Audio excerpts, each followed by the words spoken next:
we think the term progressive metal or prog metal became popular after Dream Theater's images of and words became a hit.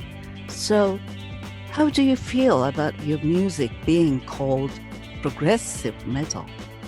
Well, honestly, I think that's the perfect way to describe it, because for me, I think about when I was younger and when Dream Theater first started, there was not the term progressive metal wasn't used. People didn't say that. So like there was metal bands and there were prog bands. And so when we were younger and we first, me and John Mayung, and we went to Berkeley, we met Mike Portnoy there. We were 17 years old. When we started writing music together, we liked metal bands. We liked Iron Maiden and Priest and Metallica and Ozzy, but we also liked prog bands from the UK. We liked Yes and Genesis and Pink Floyd and of course Rush from Canada. So when we got together, we just naturally started writing progressive songs with a metal sound. So calling it prog metal to me seems the perfect, description. It's exactly what it is, and so, fast forward, like you said, 1992, Images and Words came out, and we started to gain popularity, and then that term, I think, started to develop. But before then, it really wasn't a thing. There are our friends in Fate's Warning were in that style. There was a band from Texas called Watchtower that was in that style. I think, you could think about early Queensryche was a bit in that style, but it wasn't like it is now where it's a whole genre and there's all these different bands and offshoots. Really the beginning was back then. And I feel proud that Dream Theater is part of that musical family tree. And I think prog metal is the perfect way to describe our band for sure. Okay. So as you said, Queensryche, Fate's Warning and Sabotage in the 80s, and Symphony X in the 90s, like warriors of the same generation as Dream Theater. Right.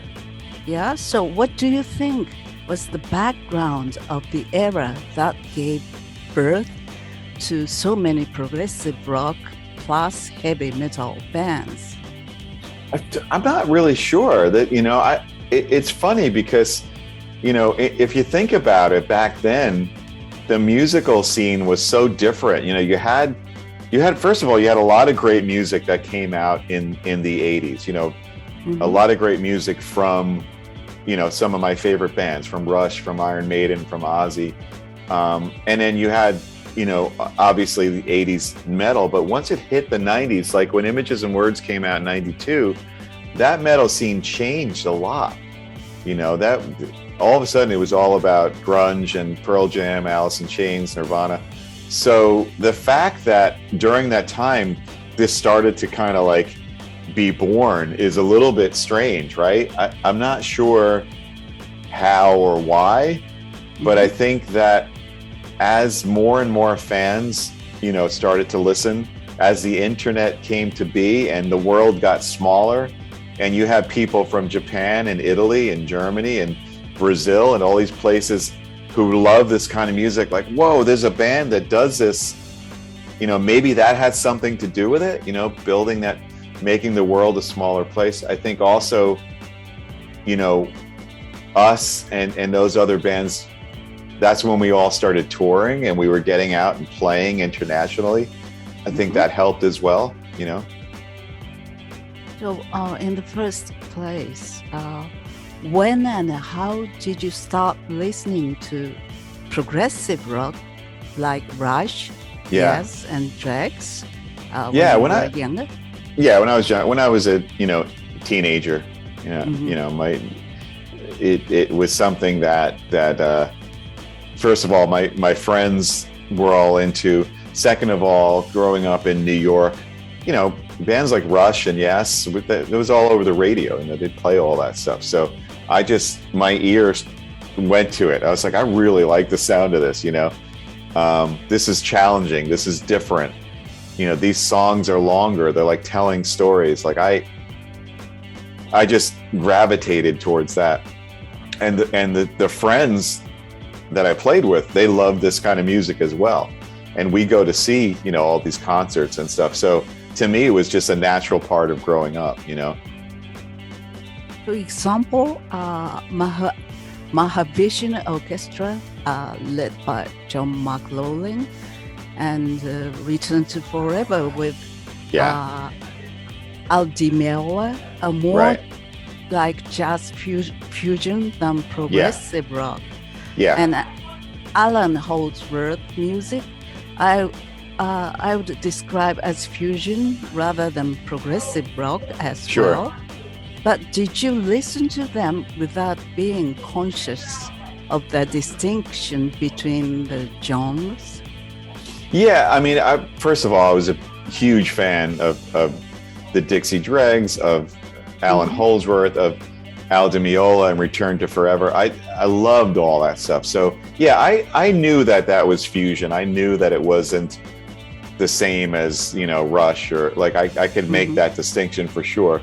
But I was equally into that. I mean, we'd go to those concerts as well. If Holdsworth was playing in town, or or Al Di Meola, I mean, we'd see all that stuff. So I think just being a fan of metal, Iron Maiden, Metallica stuff, and then fusion, progressive stuff, it all just blended into what would be Dream Theater music eventually, Who are some recent artists and guitar players in the progressive metal genre that you personally find interesting and pay attention to? You mean in the artists? I mean, we've toured with a bunch of them. We just did in the UK. We had Tesseract opening up. I think they're a great band. Of course, my nephew's band Periphery. Jake is my nephew, and they're a phenomenal band. Animals as Leaders, Tosin in that band is phenomenal. And these are all guys that we've played with and that are just, so much fun and really talented musicians and doing things in the progressive realm that's different than anybody else is doing. Just to name a few,